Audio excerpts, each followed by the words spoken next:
हरे राम राम राम हरे हरे, हरे कृष्ण कृष्ण कृष्ण हरे हरे। ब्रह्मानंदं परमसुखदं केवलं ज्ञानमूर्तिं द्वन्द्वातीतं गगनसदृशं तत्त्वमस्यादिलक्ष्यम् एकं नित्यं विमलं अचलं सर्वधी साक्षिभूतं भावातीतं त्रिगुणरहितं सद्गुरुं तं नमामि। नमामि सद्गुरु शान्तं सच्चिदानन्दविग्रहं पूर्णब्रह्मपरानन्द ईशम् आनन्दीवल्लभं सद्गुरु सच्चिदानन्दं केवलं करुणाकरं ज्ञानयोगेश्वरं वन्दे ज्ञानदेवा पुनः पुनः। अलंकापुरी पुण्यभूमी पवित्र तिथे नांदतो ज्ञान राजा सुपात्र तया आठविता महापुण्य राशी नमस्कार माझा सद्गुरु ज्ञानेश्वराशी।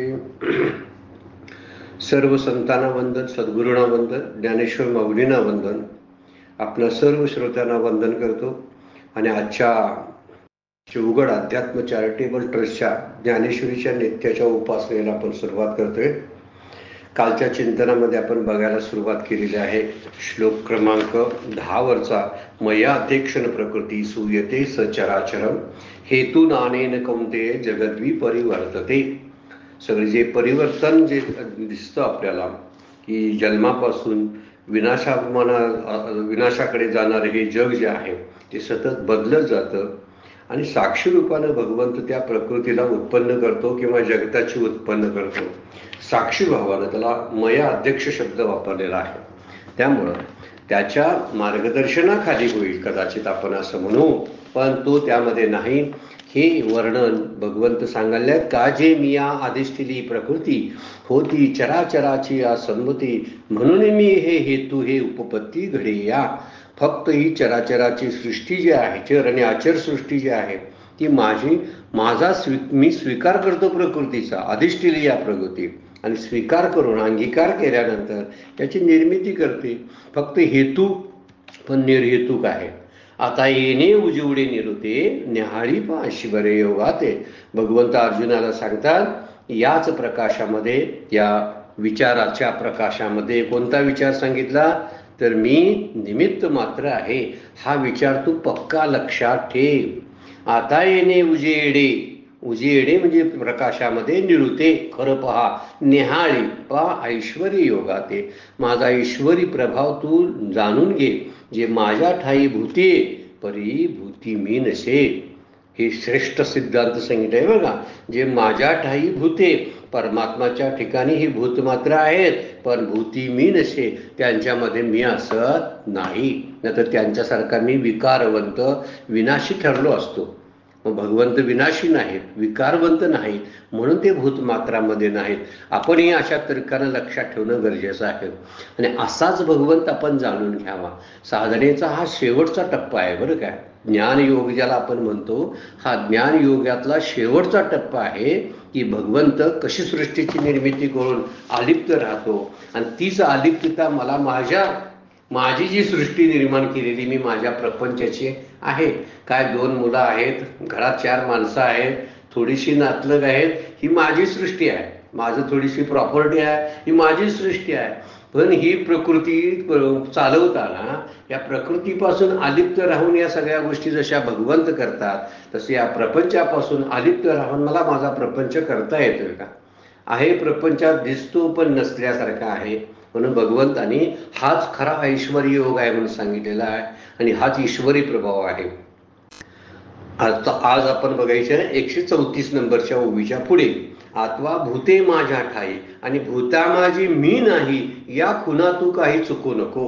हे लक्षात ठेव तू माझा ऐश्वर्य योग। काय भूते माझ्या ठिकाणी नाहीत, आता उलटच आहे बघा, जे माझ्या ठाई भूते, अगोदरचं वाक्य काय आहे बघा की तो जर विचार घेतला की भूते आणि प्रकृती यांचे अधिष्ठान आहे म्हणून माझ्या ठिकाणी भूते आहेत, जे आपण मागच्या चिंतनामध्ये बघितलं। का माझ्या ठिकाणी भूते आहेत म्हटले तर मी अधिष्ठान आहे म्हणून, नुसतं मी नुसता हेतू झालो किंवा अधिष्ठान आहे म्हणून माझ्या ठिकाणी भूते। आता काय म्हणतात बघा, भूते माझ्या ठाई आणि भूता माझी मी नाही, म्हणजे भूते ही भूतसृष्टी माझ्या ठिकाणी नाही आणि कल्पित भूतांचा परमार्थता माझ्या ठिकाणी अभावच आहे.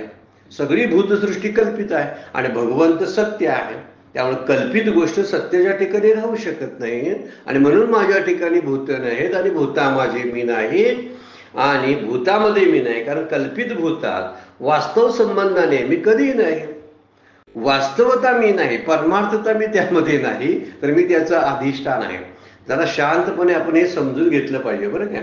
नाहीतरी आपला घोळ होण्याची शक्यता इथं जास्त आहे. एकदा म्हणतात भूता माझी मी आहे, वरचीच उई म्हणतात. माझ्या ठाई भूते, काय म्हणतात बघा, माझ्या ठिकाणी भूते आहेत, वरची उई 133 नंबरची. आता काय म्हणतात बघा, भूते माझ्या ठाई आणि भूता माझी मी नाही. म्हणजे भूत माझ्या ठिकाणी भूतसृष्टी नाही आणि का तर ते कल्पित पदार्थ आहेत, माझ्या ठिकाणी त्याचा अभाव असणार आहे. भूतसृष्टी कल्पनेतून निर्माण झालेली आहे आणि भूतामध्ये मी नाही. त्याचं कारण काय तर भूतात वास्तव संबंधाने मी कधी नाही. हे परमार्थातलं वर्म आहे, ते चुकू नकोस तू. वास्तव संबंधाने जर विचार केला तर भगवंत कारणही होत नाहीत आणि कार्यही होत नाही. जर आपण त्याला कारण कार्य शब्द वापरला, तो एक कारण कारणवाद एकाने आहे बरं का. म्हणजे आपण जनरली विचार केला तर या सगळ्या जगात जग हे कार्य आहे आणि भगवंत हे त्याचं परमात्मा हे त्याचं कारण आहे. किती वेगवेगळ्या पद्धतीने सांगितलेलं आहे. दुसरा मुद्दा, त्या सृष्टीला प्रकृती कारण आहे आणि हे जग हे त्याचं कार्य आहे. हा एक मुद्दा आहे. म्हणजे परमार्थता विचार केला तर भगवंत त्याचा अधिष्ठान आहे. तर भगवंत जर अधिष्ठान असतील तर प्रकृतीने जग यांच्या नादात ते नाहीतच, असा त्याचा सरळ अर्थ आहे. त्यामुळे कारण आणि कार्य ज्याला आपण म्हणतो त्याचा विचार या ओळीमधून करायला चालू केलेला आहे.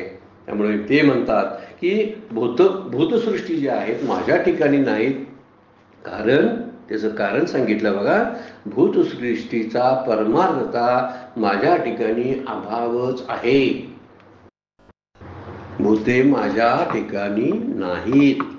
विचार केला तर भगवंत निरवयव, निराकार, निर्विकार अशी स्थिती असल्यामुळे, निरुपाधिक असल्यामुळं ही उपाधी, हे विकार, हे प्रकृतीतले विशेष भगवंतामध्ये कधीच असणार नाही. म्हणून परमेश्वर हा नेहमी भूतसृष्टीपासून वेगळा आहे. म्हणून इथं म्हणतात माझ्या ठिकाणी भूते नाहीत. आपण उलटनी सुलट पटवून द्यायला चालू केलंय बघा माऊलींनी, आणि माऊलींचं आहे तेच आपण बघायला लागलोय. कदाचित यामध्ये घोळ होण्याची शक्यता आहे, पण समजून घ्या. कारण कल्पित भूतसृष्टीचा परमार्थता माझ्या ठिकाणी अभाव आहे आणि भूतामध्ये मी नाही. कारण भूतसृष्टी खऱ्या स्वरूपात मी नाही. खरा जर विचार केला मी अविनाशी आहे आणि मी त्यांच्यामध्ये कसं असेल हे वर्म तू लक्षात घे. ते काय म्हणतात, या खुणा तू काही चुकू नको. ह्या खुणा आहेत माझ्या ऐश्वर्य योगातल्या, लक्षात घे. तू कधी लक्षात घे, हे भक्ती करताना. म्हणजे भक्ती म्हणजे भक्तीच्या सगळ्या ज्या क्रिया आहेत त्या भक्तीच्या क्रिया करताना नाम आहे, ध्यान आहे, पूजा अर्चा आहे, भगवंताचं स्तोत्रगान आहे, या प्रत्येक ठिकाणी ही खूण लक्षात ठेवून त्या क्रिया साधना कराव्या. अवघड आहे की तसं, पण अवघड आहे म्हणून संतांनी सोपं करून सांगितलेलं आहे. तो सगळं चालवतोय म्हणा आणि त्याला शरण या, ही सोपी गोष्ट पुढे जाऊन सांगणार आहे. कारण ह्या ओळीमध्ये बोलताना मागच्या ओळीमध्ये सृष्टी दृष्टीवाद सांगितला होता. कारण सगळीकडे ईश्वराची सत्ता आहे, त्यामुळे ईश्वर सगळ्या सृष्टीमध्ये आहे आणि त्यामुळे सगळी सृष्टी जसं ईश्वर सत्य आहे तसं जगही सत्य आहे, असा सृष्टी दृष्टीवाद मागच्या चिंतनामध्ये 2-3 ओळीमध्ये सांगितला. आता सांगताना दृष्टी सृष्टीवाद सांगतात बरं काय. जर मी म्हटलं म्हणजे माझ्या दृष्टीला वाटलं तर, मला जर दिसलं तर आहे, मला जर दिसलं नाही तर नाही, याला दृष्टी सृष्टीवाद म्हणतात. म्हणजे याचा अंगीकार केलेला आहे किंवा जातवाद आपण म्हणूया. नाहीच ते, म्हणजे दृष्टी निर्माण होता क्षणीच सृष्टीचा अनुभव येतो आणि दृष्टी नसेल तर नाही. उदाहरणार्थ समाधीमध्ये आपल्याला त्याचा अनुभव येणार नाही, झोपेमध्ये मूर्छेमध्ये आपल्याला अनुभव येणार नाही. त्याला परमपूज्य डॉक्टर काका प्रतीत मात्र सत्तावार म्हणतात. जोपर्यंत दिसतंय तोपर्यंत आहे, ज्यावेळी दिसत नाही त्यावेळी नाही, याला दृष्टी सृष्टीवाद म्हणतात. अतिशय सुंदर आहे हा विचार. सृष्टीदृष्टीवादापेक्षा हा विचार जरासा वरचा आहे. खाली अजिबातच काय समजत नाही जीवाना, त्यांच्यासाठी सृष्टीदृष्टीवाद ठीक आहे, पण दृष्टी सृष्टीवाद जो आहे तो मधल्या लोकांसाठी आझादवादापेक्षा बरा आहे. मात्र आझादवाद मध्ये पूर्ण त्याचा व्यतिरेक करून टाकलेला आहे, म्हणजे नाही जसा केलेला आहे, अपवाद करून टाकलेला आहे. इथे विचार करताना या बोलतात दृष्टी सृष्टीवादामध्ये काय, दृष्टी निर्माण होते. मला समोर दिसलं ना झाड आहे, पण मी ज्यावेळी झाड पाहत नाही ना त्यावेळी झाड नाही. हा जो मुद्दा आहे ना तो लक्षात ठेवण्यासारखा आहे. तसं सगळे जे अनुभवाला येतात, माझे नातलग येतात, जमोर येतात, डॉक्टर काका बोलतात, मुलगा आहे, कधी जेव्हा तिकडून परदेशातून किंवा परगावातून आमच्या घरी येतो तेव्हा आहे, आणि ज्यावेळी नसतो तेव्हा नाही. हा मुद्दा चांगला आहे की नाही विचार करायला. किती सुंदर आहे बघा, जमला तर सुंदर आहे. मग या वादामध्ये तिन्ही काळामध्ये जग अस्तित्वात नसतं. अजातवादामध्ये तिन्ही काळामध्ये नाही, पण दृष्टीसृष्टीवादामध्ये जोपर्यंत पाहतो तोपर्यंत आहे. त्याला प्रतीत मात्र सत्तावान, प्रतीती येते तोपर्यंत त्याची सत्ता असते, त्याला प्रतीत मात्र सत्तावान म्हणतात. कारण सगळीकडे अद्वितीय असं ब्रह्मच आहे, अन्य काही नाही. न झाला प्रपंच आहे परब्रह्म, तुकाराम महाराज म्हणतात. न झाला प्रपंच आहे परब्रह्म, अहम सोहम ब्रह्म आकळले. हे अहम आणि सोहम त्या दोन्हीमध्ये ते आहे. हे लक्षात ठेवण्यासारखा गोष्ट आहे. ज्याला मी माझी सृष्टी म्हणतो ती सृष्टी पण, आणि जी भगवंताची भगवंत म्हणतो ते भगवंत पण, दोन्ही एकत्र तेच म्हणतात न झाला प्रपंच. तर प्रपंच नाहीच दिसते, ते सगळं परब्रह्माचं स्वरूपच आहे. आणि जर भूतसृष्टी जर कल्पित ठरली तर परमात्म्याच्या ठिकाणी भूते नाहीत आणि परमात्मा भूतामध्ये नाही हे म्हणणे केवळ वाचारंभनच ठरतं. मग म्हणायचं तरी कशाला सांगा ना, म्हणता कशाला हा प्रश्न निर्माण होईल. कोणता, भूतसृष्टीमध्ये मी नाही आणि भूतसृष्टी माझ्यात नाही, पण नाहीच म्हणून सांगा ना. ही कल्पना सांगायची काय, म्हणजे मी कुणाचं कारण नाही आणि मी कुणाचं कार्य नाही. खरीच गोष्ट आहे, जे कार्य आहे त्याचं काहीतरी कारण असायला पाहिजे. आता समजा धरलं कार्य जर कल्पित झालं, बघा भूतसृष्टी जगत हे कार्य आहे, हे जर कल्पित झालं तर त्याचं कारण शिल्लक कसं राहील सांगा. म्हणजे जे जग निर्माणच झालं नाही, जे कार्यच झालं नाही, त्याचं कारण लक्षात कसं ठेवायचं, म्हणून ते केवळ वाचारंभण ठरते असा त्याचा अर्थ आहे. सगळीकडे मातीच आहे, मडकी गाडगी विडगी असलं काही नाही. मडकी बघितली तर गाडगीच दिसली पाहिजे, तसे भूतसृष्टी बघताना परमात्माच दिसला पाहिजे. त्यामुळं भूतसृष्टी नाहीच आहे, तो परमात्मा विविधतेने नटलेला आहे एवढं म्हणणं चांगलं आहे. झालीच नाही सृष्टी, म्हणून त्या दृष्टीने विचार इथे सांगितलेला आहे. परमात्माच्या ठिकाणी भूते नाहीत आणि परमात्मा भूतात नाही हे म्हणायची सुद्धा गरज नाही. म्हणून परमात्माच सर्व आहे, त्याच्याशिवाय दुसरं काय नाही. हा ऐश्वर योग तू चुकू नकोस, लक्षात ठेव. हे सर्वस्व आमचे गुड, काय म्हणतात माऊली बघा आता, हे सर्वस्व आमचे गुड पर दाविले तुझं उघड. हे माझं गुड आहे तत्वज्ञान सगळं, पण तुला उघड करून मी सांगितलं ना. अर्जुनाला म्हणतात आता इंद्रिया देऊनिक वाढ हृदय भोगी. तुला जर हा याचा ऐश्वर्य भोग घ्यायचा असेल, माझा ईश्वरी प्रभाव अनुभवानं जाणून घ्यायचा असेल आणि तो अनुभवात यायचा असेल तर तुझ्या इंद्रियांची दारं तुला बंद करावी लागतील. श्रेष्ठ दर्जाचं तत्व सांगितलंय. आपल्याला सुद्धा हा ही ओवी आपल्या साधनेला उपयोगी पडणारे आहे बघा. अत्यंत गूढ असलेलं राजगुह्य असा शब्द वापरलाय 9व्या अध्यायाच्या सुरुवातीलाच. सगळ्यात गुह्य काय असेल तर ते परमार्थ ज्ञान, आत्मज्ञान आहे. नचिकेताला सांगताना सुद्धा यमदेवतेनं आल्याबरोबर नचिकेताला सांगितलेलं नाही. त्याला खूप वेळ प्रश्न उत्तर चालत चालत त्याची अधिकार पाहून मग नंतर ते ज्ञान दिलेलं आहे. याचा अर्थ ते कुणाला सहजासहजी समजत नाही किंवा बरेचसे अधिकारही नसतात, त्यामुळे हे ज्ञान दिलेलं वाया जाण्याची शक्यता असते. त्यामुळं आत्मज्ञान हे गुण आहे. म्हणून भगवंत म्हणतात हे सर्वस्व आमचे गुण, हे गुप्त धन आहे, परंतु उघडपणे तुला दाखवलेलं आहे. आता इंद्रियांच्या दारांना कवाडे लावून, म्हणजे इंद्रियांची दारं बंद करून तू हृदयामध्ये त्या धनाचा भोग घे. हे ज्या खजिना तुला दिलेला आहे ना, गूढ असलेला आत्मज्ञानाचा खजिना, म्हणजे माझा ऐश्वर योग सांगितला ना तुला आता, कशी सगळी कल्पित सृष्टी आहे, कसं जग सगळं कल्पनेवर आधारित आहे, मी फक्त अधिष्ठान रूपानं आहे. तुला मी हवा असेल तर या जगाच्या पलीकडे जाऊन तुला पाहावं लागेल, म्हणजे तुझी दृष्टी मोठी करावी लागेल, म्हणजे तुझा दृष्टिकोन मोठा करावा लागेल. एवढ्या छोट्याशा डबक्यामध्ये पोहणारा बेडूक, त्यानं जर विहीर सोडली तर त्याला समुद्राचा लाभ होईल ना.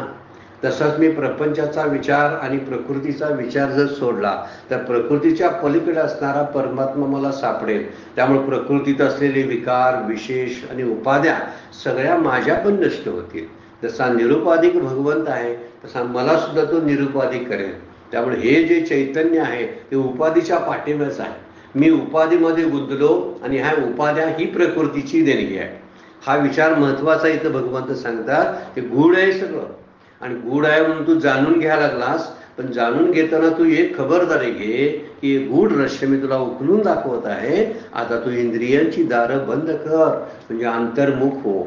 जेवढी जेवढी बहिर्मुखता असते तेवढं तेवढं ज्ञान हे पृष्ठभागावर वरवरच राहतं, आतमध्ये उतरतच नाही. आमची भक्ती, आमची साधना, आमचं नाम घेणं असंच आहे. इंद्रियांची दारं पण खुली असतात, म्हणजे त्यांची ये जा विषयांची चालूच असते. माझ्या नामध्ये येरझारा चालू असतात, विषयांच्या येरझारा माऊलीचे शब्द आहे. ह्या विषयांचा येरझारा जाणं येणं सतत चालू असतं, आणि माझं नाम पण चालू असतं. नाम जे उतरत नाही, कारण नाम गूढ आहे. भगवंत सांगतात ना, हे माझं गूढ आहे, सर्वस्व आमचे गूढ, हे सगळं रहस्यमय आहे. पण तुझ्यात आत उतरायला तुला इंद्रियांची कवाडं बंद करावी लागतील. इंद्रियांची दारं सतत उघडी असल्यामुळं विषयांचं येणं जाणं, विकारांचं येणं जाणं होतं. म्हणून या ओवीमध्ये ऐश्वर्योग जो आहे त्या संबंधी जे सांगितलंय मगापासून, त्याचा उपसंहार केला ह्या ओवीमध्ये. बघा, शेवट केलाय. हे सगळं गूढ आहे बघ, वर सांगितलं ना सगळं ते गूढ आहे.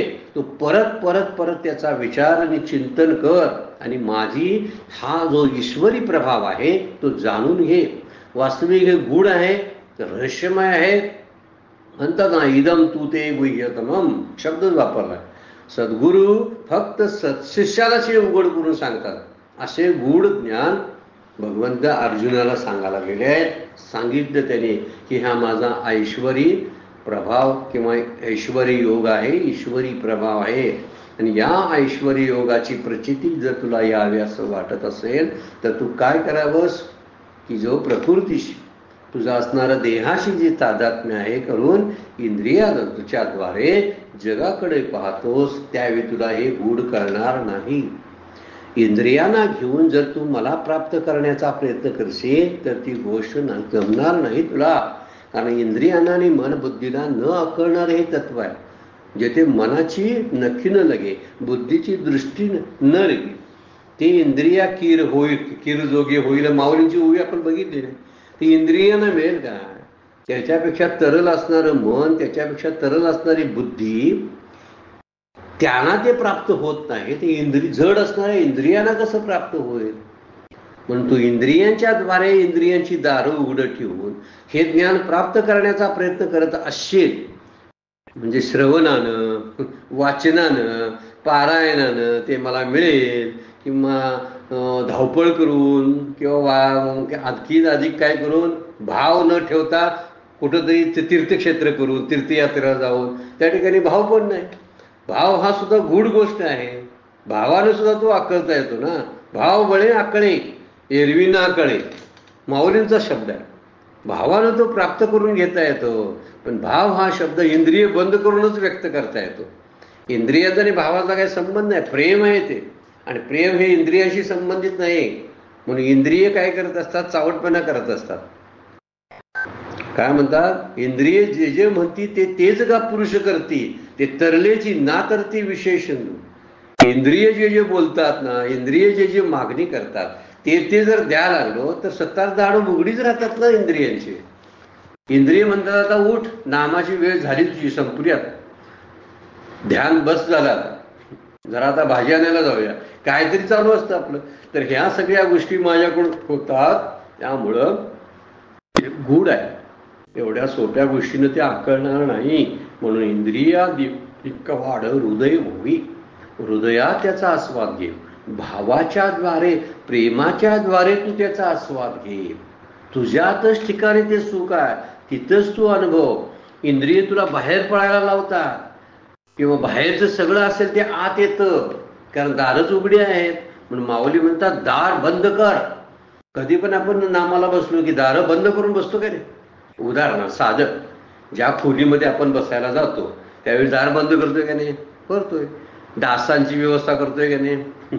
करतोय. आपण उकडत असेल तर फॅन एसी लावून बसतोय का नाही? बसतोय. का? तर इंद्रिय त्याच्याद्वारे जातात. बघ तुला उकडायला लागले बघ आता. कोण सांगतंय? इंद्रिय सांगतात. मग आपण लगेच त्याच्यावरती कारवाई करायला चालू करतो. म्हणून इंद्रियांना बंद कर. जसं आपण खोलीचं दार बंद करून आतमध्ये निवांतपणा भोगत असतो, तसाच इंद्रियांची दारं बंद करून हृदयातल्या खोलीमध्ये तो आनंद अनुभवायचा असतो. असं माऊलीनं सांगायचं आहे, कारण तो गूढ आहे. बाहेर मांडू नकोस ते. मागच्या वेळा आपण बघितले ना, आत्मप्रभा नीच नवी तेची करुणी ठाण देवी, जो इंद्रियाशी चोरुनी जेवी तयाशीच पावे.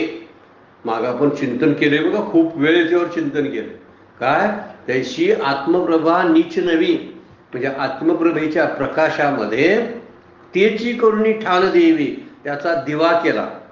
दिवा लावलेला आहे आणि आत्मेचा प्रकाश पडलेला आहे. त्या आत्मप्रकाशामध्ये तू जेव, पण इंद्रियाची चोरुनी जेवी तयाशीच पावे.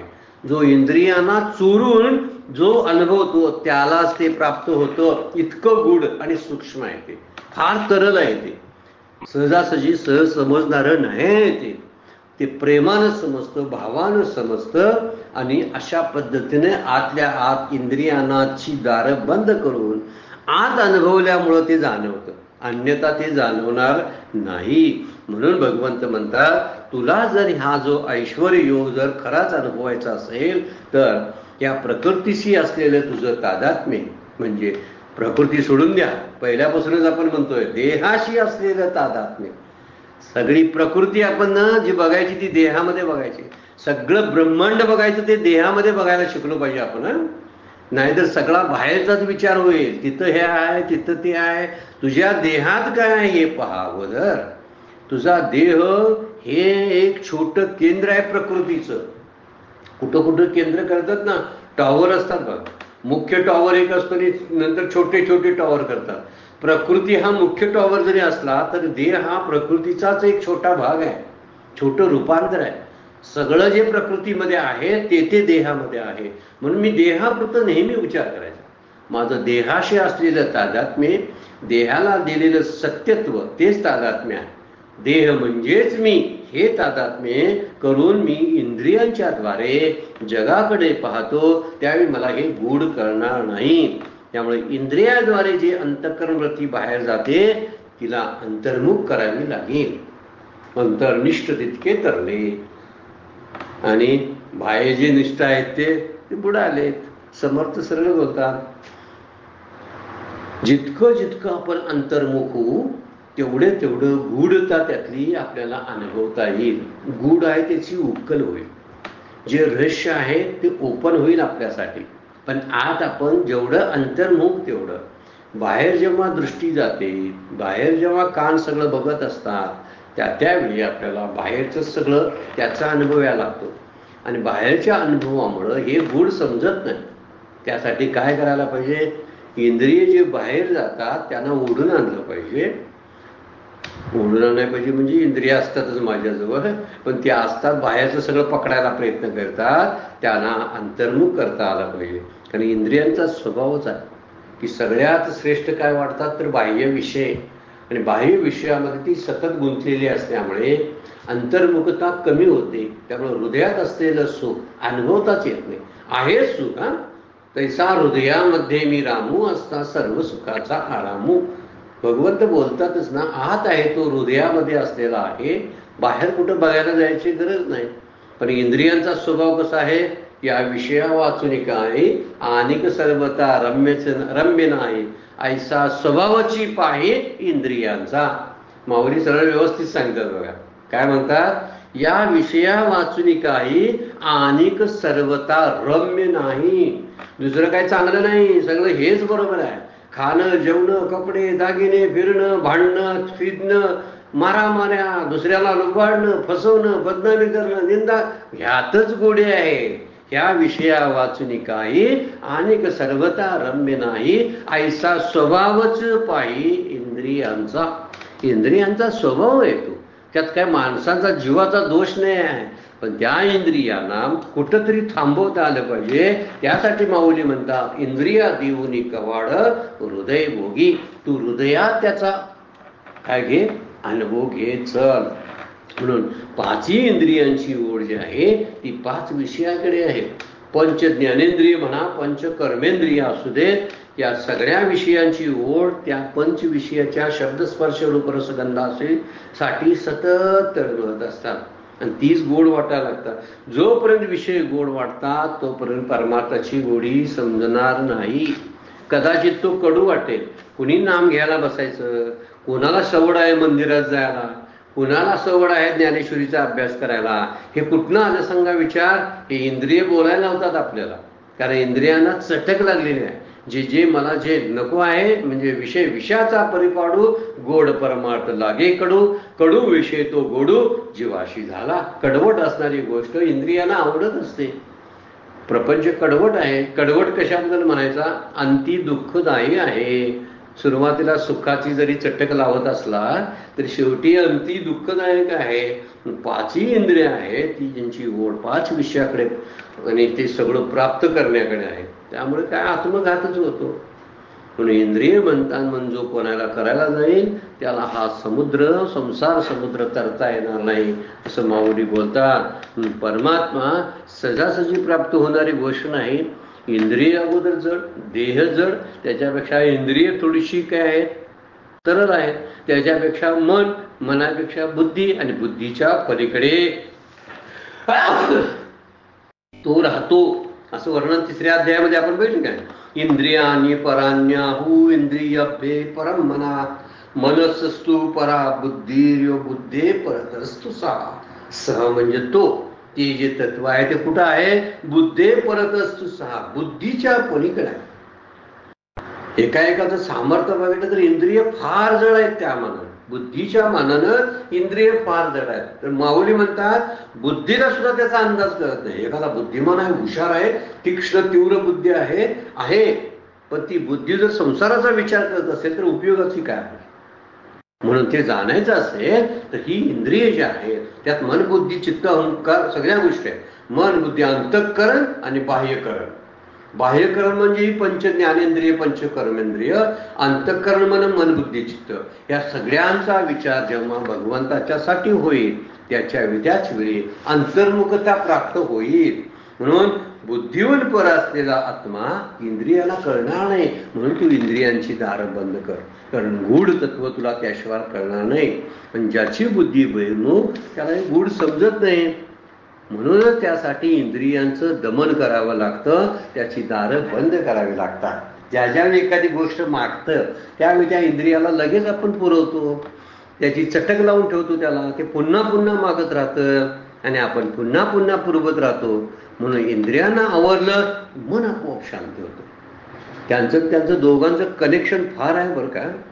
मन आणि इंद्रिय ह्यांना कधी एकत्र येऊ द्यायचे नाहीत. इंद्रिय आणि बुद्धी फार तर एकत्र चालते. बुद्धी सांगते इंद्रियांना हे चुकीचं आहे, मनाला चुकीचं आणि बरोबर काहीच नसतं. मन धावायलाच पाहिजे असतं त्याला, आणि धावण्यासाठी ते मदत कुणाची घेतं? इंद्रियांची घेतं. आणि इंद्रिय कुणाबद्दल अवलंबून असतात? मनाच्या संदेशावरती अवलंबून असतात. त्याच्याकडून काय ऑर्डर येते बघूया, मग त्यानुसार करतं. मनच जर शांत झालं म्हणजे त्याचे पाय मोडलेत मनाचे. मागच्या वेळेला आपण ते चिंतन बघितलं होतं. त्याचे पायच मोडून टाकायचे म्हणजे त्याचं धावणंच बंद होते. त्याचं धावणं एकदा बंद झालं तर ते धावणं कशानं बंद होईल? तर या इंद्रियांना त्याच्याशी जुळून घेता आलं पाहिजे. नामासारखं दुसरं साधन नाही. त्यासाठी लक्षात ठेवा, इंद्रिय शांत होतात नामामुळं, आणि इंद्रिय एकदा शांत झालीत ना तर मन पण शांत येतं. नाम घेता मन नव्हे, वाचे अमृतची स्त्रवे, होता ती बरवे ऐशी शकून लाभाचे. तुकोबा कसं बोलतात, नाम घेता मन निवे. भडकलेलं मन शांत करण्याचं काम नाम करतं. त्यामुळं भडकलेल्या इंद्रियांना, वकवक करणाऱ्या ह्या इंद्रियांना शांत आणि गप्प झोपवण्याचं काम नाम करत असतं. नाम हे फार मोठं औषध आहे, लक्षात घ्या. जर आपण त्या पद्धतीनं इंद्रिया देऊनी कवाड याच्यावर जर प्रयोग करायचा असेल तर नामाच्या द्वारे, ध्यानाच्या द्वारे करावा. ध्यान फारसं जमत नाही आपल्यासारख्या प्रापंचिकांना, बरं काय. ही एक वास्तव आहे आपलं. परमपूज्य डॉक्टर काका सुद्धा पुन्हा पुन्हा ध्यानाबद्दल जास्त सांगत नाहीत बघा, तर नामाबद्दल सांगतात. त्याचं कारण आहे, नामात ध्यान दडलेलं आहे पण ध्यानात नाम नाही आहे. ही गोष्ट फार महत्वाची आहे. नामाबरोबर ध्यान लागतं पण ध्यानातून नाम येत नाही आणि ध्यान तर लागतच नाही. बघा गंमत कशी आहे. एक वेळा नाम घेताना ध्यान नाही लागलं तर ठीक आहे, नाम तरी तोंडातून चालू आहे. नसे तरी मनी नसो, वाचे तरी वसो. तुकाराम महाराज काय म्हणतात बघा, मनी नसो, नसे तरी मनी नसो, मनात येत नाही म्हणजे ध्यान लागत नाही. वाचे तरी वसो म्हणजे तोंडाला तरी होऊ दे तुमच्या. नाही हो, ध्यान लागत नाही, ती प्रतिमा डोळ्यासमोर येत नाही. बोलावा विठ्ठल, पहावा विठ्ठल असं वर्णन तुकोबा करतात. आता हे जमत नाही, पण गोष्ट फार महत्वाची आहे. मनाला आणि इंद्रियांना शांत करण्याचं काम हे नाम करत असतं. या ठिकाणी ध्यानाचा कमीपणा नाही बरं काय. सामान्य जीवाला, प्रापंचिक जीवाला नोकरी, व्यापार, शेती, मुलं बाळ यातून ध्यान जमणं फार कठीण गोष्ट आहे, फार कठीण गोष्ट आहे. ज्याला जमते ते धन्य, बरं काय, त्यांना नमस्कार. परंतु नाम घेताना मात्र ध्यानाचा अनुभव येतो. नामातूनच ध्यानात शिरता येतं.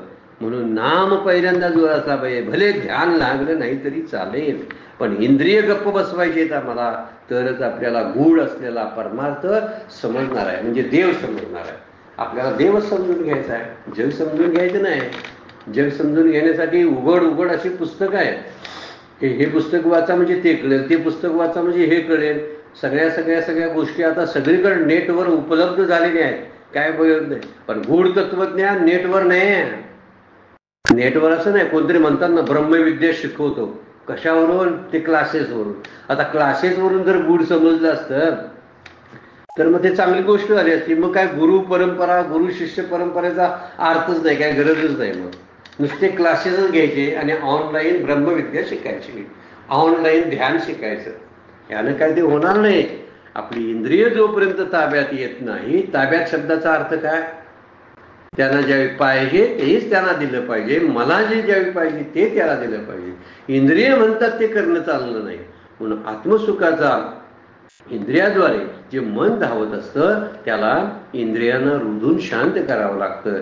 आणि हा जर आत्मसुखाचा अनुभव जर घ्यायचा असेल तर मन आणि इंद्रिय शांत झाल्यानंतरच तो मिळतो. बघा, झोपेमध्ये कसं आत्मसुखच असतं ते, त्यावेळी इंद्रिय शांत असतात, काही मागत नाहीत, मन झोपलेलं असतं म्हणूनच झोप लागते. मन नाही झोपलं की झोप लागत नाही आपल्याला, किती कंटाळा येऊ दे आपल्याला, पण तरी सुद्धा झोप लागत नाही. खूप लोक झोपेच्या गोळ्या खातात तरी सुद्धा झोप लागत नाही. झोप ही एसीमुळं, फॅनमुळं, चांगल्या गादीमुळं लागत नाही. तर मला काही नको आणि मला कुणाचं काय बिघडायचं नाही, मी कुणाचं वाईट चिंतणार नाही, त्यामुळे माझं वाईट होणार नाही, परमेश्वर माझ्या जवळ आहे, हा सततचा विचार जे जोपासतात त्यांना झोप लागतेच लागते. जे दुसऱ्याचं काही वाईट चिंतत नाही, त्यामुळे त्यांचंही वाईट झालं तर त्याला ते आमचं अमक्यामुळे झालं ते म्हणत नाही.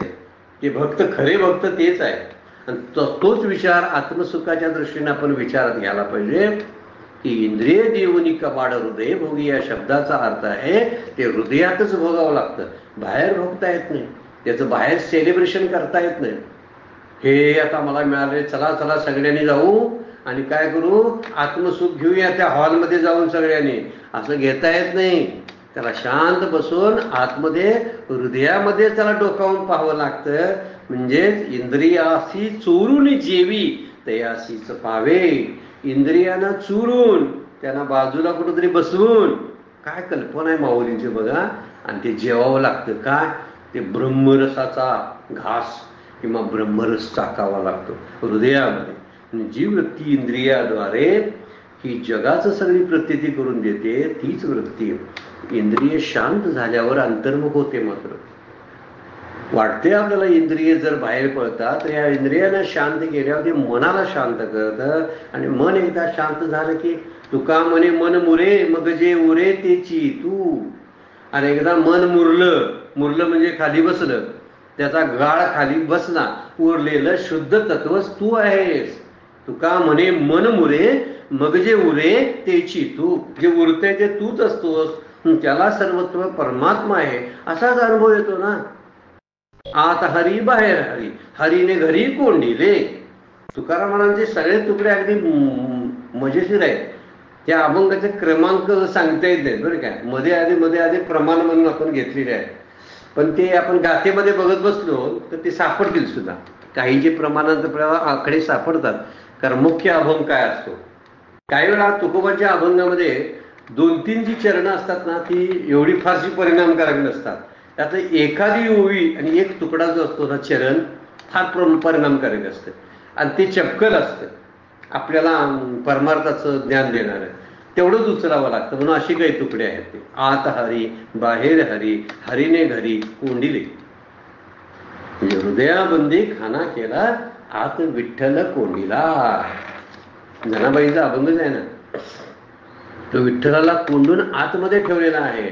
त्यामुळे विठ्ठल आत कोंडल्यामुळं, कोंडला म्हणजे काय झालं सांगा, तर हृदयामधलं जे सुख आहे, रामाचं सुख आहे, आत्मसुख आहे, ते हृदयात ज्याचं त्याला भोगता येतं. त्यासाठी श्रीमंत गरीब लहान मोठं असा कोणताही भेद परमात्मा करत नाही. परमात्म्याला हे एवढी गोष्ट सगळ्यांना देऊन टाकलेली आहे. त्या ठिकाणी प्रारब्धाचा विचार केलेला नाही परमात्म्यानं बरं काय. कारण सगळं जे आपल्याला मिळतं भौतिक, ते सगळं पारमार्थिक भौतिक आहे, ते प्रारब्धानुसार मिळत असतं.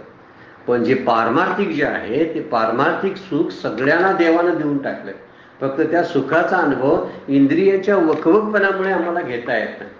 इंद्रिय काहीतरी वेगळंच चिंतन करत असतात, म्हणत असतात, मन काहीतरी वेगळाच विचार करत असतं आणि मन आणि इंद्रियांची गाठ पडून ते सगळी नको त्या गोष्टी घडत असतात आणि त्यामुळं असलेल्या सुखाचा पत्ताच लागत नाही. म्हणून इंद्रियांना कोंडावं लागतं. इंद्रियांचं दमन, इंद्रिया देऊनी कवाड हृदय भोगी असं जे वर्णन करतात ना, त्याचं कारण ते आहे. माऊली म्हणते बघा, हे सर्वस्व आमचे गुण परी दाविले तुझं उघड, आता इंद्रिया देऊनी कवाड हृदय भोगी. आता तुझं तू भोग बाबा, मी तुला देऊन टाकलेला आहे. हा दंश जव नये ये हाता. दंश म्हणजे हे मर्म किंवा वर्म.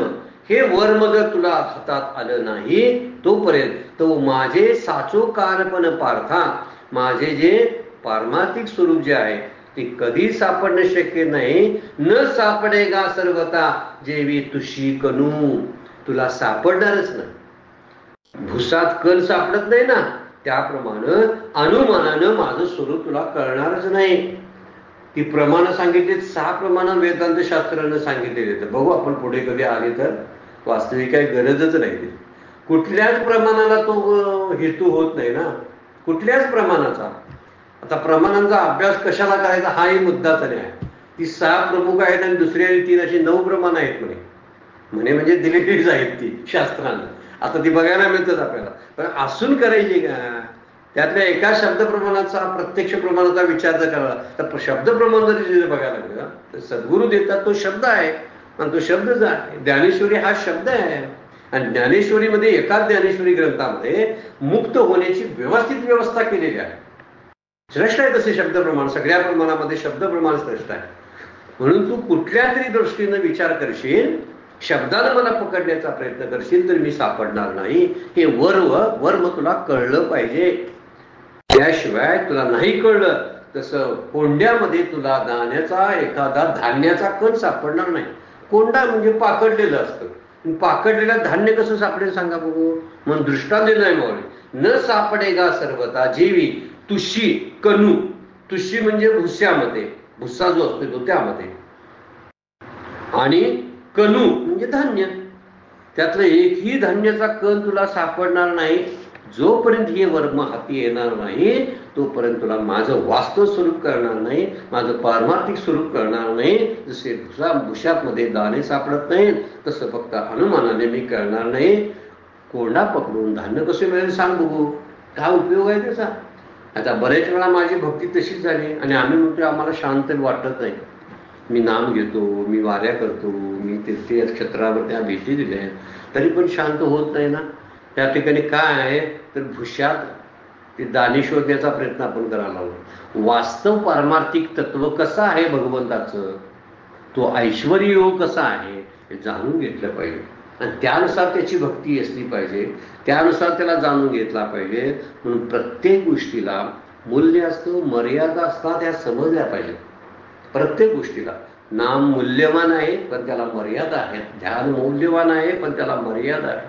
त्या गोष्टी समजून घेऊन माझ्या साधनेपुरता त्याचा वापर करता आला पाहिजे आणि साधनेतून जे प्राप्त करायचं आहे ते पारमार्थिकच असलं पाहिजे. म्हणून पारमार्थिक प्राप्तीसाठीच तळमळ आपली असली पाहिजे. आपली तळमळ भलतीच गोष्टीसाठी असेल आणि आमच्या साधना जर दिसायला वरपर्यंत परमार्थिक साधना मी दिसत असतील, पण आत ज्या माझ्या इच्छा आहेत, अपेक्षा आहेत, त्या सगळ्या भौतिक असतील, तर तो कसा सापडेल सांगा. सगळा भुसा आहे जग म्हणजे, आणि या जगाला खोदून खोदून काढशील आणि परमेश्वर बघायला जाशील तर तुला मिळणार नाही. असा काय तो काय देव का भाजपाला नाही हो असं म्हणतात ना संत. गेला नाही लगेच बघितलं. म्हणून जगामध्ये किती भानगडी करत बसलो मी आणि किती दळापट केली तरी जगाच्या द्वारे म्हणजे इंद्रियांच्या द्वारे मला त्याची प्राप्ती होणार नाही. म्हणून ते वर्म जे आहे ते वर्म चुकता कामा नये, ते दंश जव नये हाता. जर हा वर्म जर चुकलं, चुकिलिया वर्म पडिलिया फेरा. तुकोबा काय म्हणतात बघा, चुकलिया वर्म पडिलिया फेरा. फेरा कसला, जन्म मरणाचा. एरझारा काय चुकत नाही, दुःख जातच नाही. म्हणून वर्म पाहिलं पाहिजे आणि वर्म वरती सगळ्या ओळीतून सांगितलेलं आहे माऊलींनी. आपण अभ्यासपूर्वक अनुभवानं त्याचं जाणीव करून घेतली पाहिजे. म्हणून शांत बसता आलं पाहिजे, शांत अनुभवता आलं पाहिजे. हृदयातलं सुख काय गडबडीने भोगता येईल काय नाही. पाणी शुद्ध आहे, पाणी शुद्ध आहे, मला पाहिजे आहे. ढवळलेलं पाणी आहे ते शांत गाळा खाली बसवायला पाहिजे ना, आणि बसायला पाहिजे ना. आपण कैसेनी दैवत प्रसन्न त्वरित हरिपाठामध्ये प्रश्न विचारला माऊलींना. माऊली उत्तर देतात, उगार आहे निवांत शिनसी वाया. तू शांतपणे बस आणि हृदयातल्या भगवंताचा अनुभव घे. ठाईची बैसुनी करा एक चित्त, आवडे अनंत अडवावा. हे ठाम शांतपणे बैसोनी निवांत शुद्ध करी चित्त, तया सुखांत पार नाही. सुखाचा अंत लागणार नाही, इतकं सुख अपरंपार सुख तुला प्राप्त होईल. म्हणून केव्हा बैसोनी निवांत राहा. उगीच दगदग आणि आदळापड आणि धावपळीमध्ये तुला सुखाचा अनुभव येणार नाही. हे वर्म तू लक्षात घे. हा दंश शब्द वापरला तो माझे साचोकार पण पार्था. साचोकार म्हणजे सत्य स्वरूप, माझं पारमार्थिक स्वरूप साचोकारपण. हे माझं साचोकारपण तुला कळणार नाही, न सापडे सर्वथा कधीच सापडणार नाही. ज्याप्रमाणे जीवी तुष्टी करून भूषात धान्य कधीच सापडणार नाही, तसं जगात आणि प्रकृतीचा विचार करून कधीच सापडणार नाही. जगातली माणसं, जगातल्या वस्तू, भौतिक पदार्थ, भौतिक घटना या सगळ्यावर चिंतन करून सुद्धा भगवंत कधीच सापडणार नाही. उलट त्यांची चिंतन बंद झाल्यामुळे शांतता लाभून भगवंत आपल्याला कळायला लागेल, असं माऊली गूढ असं तत्वज्ञान सांगतात. वेळ संपलेली आहे. आजची सेवा सद्गुरूंच्या चरणी, भगवान ज्ञानेश्वरांच्या चरणी अर्पण करून विराम देऊया. पुंडलिक वरदाहरी विठ्ठल श्री ज्ञानदेव तुकाराम. विठ्ठल विठ्ठल जय हरी, विठ्ठल विठ्ठल विठ्ठल जय हरी.